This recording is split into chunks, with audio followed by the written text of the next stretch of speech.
Hello, എല്ലാവർക്കും LLB ജംഗ്ഷന്റെ പുതിയൊരു വീഡിയോയിലോട്ട് സ്വാഗതം.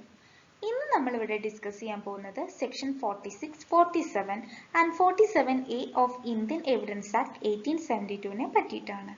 റെലവൻസി ഓഫ് എക്സ്പേർട്ട് ഒപ്പീനിയൻ സീരീസിലെ രണ്ടാമത്തെ വീഡിയോ ആണ് ഇത്. അപ്പോൾ നമുക്ക് വൈകിക്കാണ്ട് ടോപ്പിക്കിലോട്ട് പോവാം. ആദ്യമായിട്ട് നമ്മളിവിടെ നോക്കാൻ പോകുന്നത് സെക്ഷൻ 46 ആണ്. Facts bearing upon the opinion of experts. Facts not otherwise relevant are relevant if they support or are inconsistent with the opinion of experts when such opinions are relevant. ഇവിടെ എന്താണ് പറഞ്ഞിട്ടുള്ളത്? സാധാരണ രീതിയിൽ ഒരു ഫാക്ട് ചിലപ്പോൾ irrelevant ആയിട്ടായിരിക്കും treat ചെയ്യുന്നുണ്ടാവുക. But ആ ഒരു പെർട്ടിക്കുലർ ഫാക്റ്റിനെ ഏതെങ്കിലും ഒരു എക്സ്പേർട്ട് ഒപ്പീനിയൻ സപ്പോർട്ട് ചെയ്യുകയോ അതല്ലെങ്കിൽ ആ ഫാക്റ്റിനെ ഒപ്പോസ് ചെയ്യുകയോ ചെയ്യുന്നുണ്ടെങ്കിൽ ആ ഒരു പെർട്ടിക്കുലർ ഒപ്പീനിയൻ, അതായത് ആ ഒരു പെർട്ടിക്കുലർ എക്സ്പേർട്ട് ഒപ്പീനിയൻ റെലവൻ്റ് ആയിട്ടാണ് ട്രീറ്റ് ചെയ്യുക എന്നാണ് ഇവിടെ പറഞ്ഞിട്ടുള്ളത്. ഇതിനൊരു എക്സാമ്പിൾ പറയുകയാണെന്നുണ്ടെങ്കിൽ എ എന്നുള്ള വ്യക്തി പറയുകയാണ് ബി തൻ്റെ അച്ഛൻ ആണ് എന്നുള്ളത്. സോ DNA ടെസ്റ്റിന്റെ റിസൾട്ട് വന്ന സമയത്ത് അതിലൂടെ തെളിഞ്ഞു, അതായത് ബി തന്നെയാണ് എ എന്നുള്ള ആ വ്യക്തിയുടെ അച്ഛൻ എന്നുള്ളത്. സോ ഈ ഒരു സന്ദർഭത്തിൽ എക്സ്പേർട്ട് ഒപ്പീനിയൻ ഈ ഒരു പെർട്ടിക്കുലർ ഫാക്റ്റിനെ സപ്പോർട്ട് ചെയ്യുകയാണ് ചെയ്തിട്ടുള്ളത്. അതുകൊണ്ട് തന്നെ ഈ ഒരു ഒപ്പീനിയനെ റെലവൻ്റ് ആയിട്ടാണ് ട്രീറ്റ് ചെയ്യുക. ഇനി നമുക്ക് വേറൊരു ഇൻസ്റ്റൻസും കൂടി നോക്കാം. അതായത് എ ക്ലെയിം ചെയ്യാണ് ബി തൻ്റെ അച്ഛനാണ് എന്നുള്ളത്, ബട്ട് ബി അത് ഡിനൈ ചെയ്യുകയാണ്. അതായത് എൻ്റെ മകനല്ല എ എന്നുള്ളതാണ് ബി സ്ഥാപിക്കുന്നത്. DNA ടെസ്റ്റിന്റെ റിസൾട്ട് വന്നപ്പോൾ തെളിഞ്ഞത് എന്താണെന്ന് വെച്ചാൽ എയുടെ അച്ഛൻ ബി തന്നെയാണ് എന്നുള്ളതാണ്. സോ ഇവിടെ എന്താണ് എക്സ്പേർട്ട് ഒപ്പീനിയൻ പറയുന്നത്? ഇവിടെ എക്സ്പേർട്ട് ഒപ്പീനിയൻ ഒപ്പോസ് ചെയ്യുകയാണ് ചെയ്തിട്ടുള്ളത്. അതായത് ഈ ബി എന്നുള്ള വ്യക്തി റേസ് ചെയ്തിട്ടുള്ള ആ ഒരു കാര്യത്തിനെ ഒപ്പോസ് ചെയ്തുകൊണ്ടാണ് ഇവിടെ എക്സ്പേർട്ട് ഒപ്പീനിയൻ വന്നിട്ടുള്ളത്. സോ ആ ഒരു സന്ദർഭത്തിലും ഈ ഒരു എക്സ്പേർട്ട് ഒപ്പീനിയൻ റെലവൻ്റ് ആയിട്ടായിരിക്കും ട്രീറ്റ് ചെയ്യുക. ഇനി നമ്മളിവിടെ നോക്കാൻ പോകുന്നത് സെക്ഷൻ 47 ആണ്. അതായത് relevancy of opinion as to hand writing.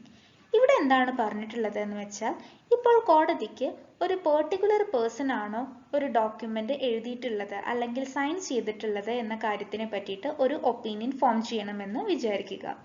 So ആ ഇഷ്യൂവിൽ ഇൻവോൾവ് ചെയ്തിട്ടുള്ളത്, അതായത് ആ ഹാൻഡ് റൈറ്റിംഗ് ഇന്ന ആളുടെ ആണ് എന്ന് പറഞ്ഞിട്ട് അലജ് ചെയ്തിട്ടുള്ള ആ പേഴ്സണുമായിട്ട് ഫെമിലിയർ ആയിട്ടുള്ള ഒരു വ്യക്തിക്ക്, അതായത് ആ പേഴ്സന്റെ ഹാൻഡ് റൈറ്റിംഗ് നേരിട്ട് പരിചയമുള്ള ഒരു വ്യക്തിക്ക് ഇതിന്റെ മുകളിൽ ഒരു ഒപ്പീനിയൻ കൊടുക്കാവുന്നതാണ്. അതായത് ഒന്നെങ്കിൽ ആ ഒപ്പീനിയൻ ഇങ്ങനെ ആയിരിക്കും, ഈ പേഴ്സന്റെ ഹാൻഡ് റൈറ്റിംഗ് തന്നെയാണ് ആ ഡോക്യുമെന്റിൽ ഉള്ളത് എന്ന് പറഞ്ഞിട്ട്, അതല്ലെങ്കിൽ ഈ പേഴ്സന്റെ ഹാൻഡ് റൈറ്റിംഗ് അല്ല ആ ഡോക്യുമെന്റിൽ എന്ന് പറഞ്ഞിട്ടായിരിക്കും. സോ അങ്ങനെ ഒരു അക്വൈന്റഡ് പേഴ്സൺ കൊടുക്കുന്ന ഒപ്പീനിയൻ റെലവൻറ്റ് ഫാക്റ്റ് ആയിട്ടായിരിക്കും ട്രീറ്റ് ചെയ്യുക എന്നാണ് 47 അണ്ടറിൽ പറഞ്ഞിട്ടുള്ളത്.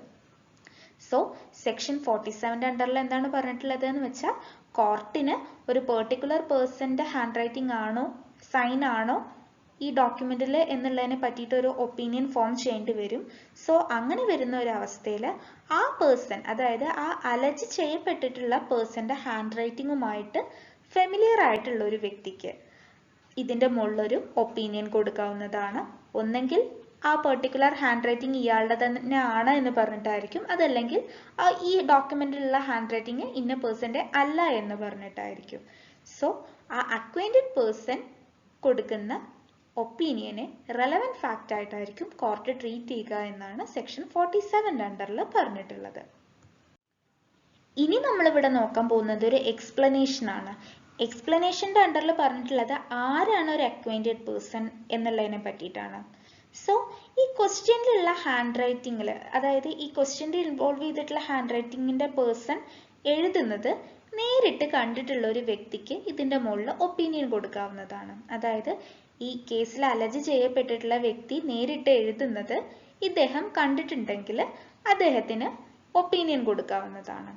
രണ്ടാമതായിട്ട് പറയുന്നത് എന്താന്ന് വെച്ചാൽ, ഈ ഒപ്പീനിയൻ കൊടുക്കുന്ന വ്യക്തി ഈ അലജ് ചെയ്യപ്പെട്ട വ്യക്തിക്ക് ഒരു പെർട്ടിക്കുലർ ഡോക്യുമെന്റ് അയച്ചിട്ടുണ്ട്. അതിന് മറുപടി ആയിട്ട് ആ അലജ്ഡ് പേഴ്സൺ ഒരു റിട്ടൺ റിപ്ലൈ ഇങ്ങോട്ടും അയച്ചിട്ടുണ്ട്. അങ്ങനെ ഇദ്ദേഹത്തിന് ആ അലജ്ഡ് പേഴ്സന്റെ ഹാൻഡ് റൈറ്റിംഗ് ഫെമിലിയർ ആണ്. സോ അങ്ങനെ വരുന്ന ഒരു അവസ്ഥയിലും ഇദ്ദേഹത്തിന് ഒപ്പീനിയൻ കൊടുക്കാവുന്നതാണ്. അതുപോലെ തന്നെ ഇദ്ദേഹത്തിന്റെ ഒപ്പീനിയൻ റെലവൻ്റ് ആയിട്ടായിരിക്കും ട്രീറ്റ് ചെയ്യുക. മൂന്നാമതായിട്ട് എന്താണ് പറയുന്നത് എന്ന് വെച്ചാൽ, ഒരു ഓർഡിനറി കോഴ്സ് ഓഫ് ബിസിനസിന്റെ ഭാഗമായിട്ട് ഈ അലർജി ചെയ്യപ്പെട്ട വ്യക്തിയുടെ ഹാൻഡ് റൈറ്റിംഗ് പലതവണ ഈ വ്യക്തി കണ്ടിട്ടുണ്ടെങ്കിലും ഇദ്ദേഹത്തിന് ഒരു അക്വൈൻറ്റഡ് പേഴ്സൺ ആയിട്ടായിരിക്കും ട്രീറ്റ് ചെയ്യുക.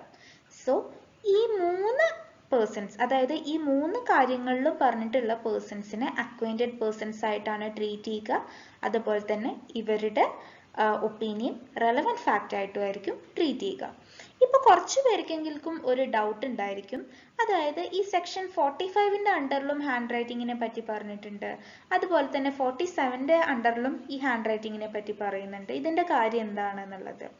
സോ ആ ഒരു ഡിഫറൻസ് എന്താണെന്ന് വെച്ചാൽ, 45ന്റെ അണ്ടറിൽ ഹാൻഡ് റൈറ്റിംഗ് എക്സ്പേർട്സിന്റെ ഒപ്പീനിയനെ പറ്റിയിട്ടാണ് ഡിസ്കസ് ചെയ്തിട്ടുള്ളത്.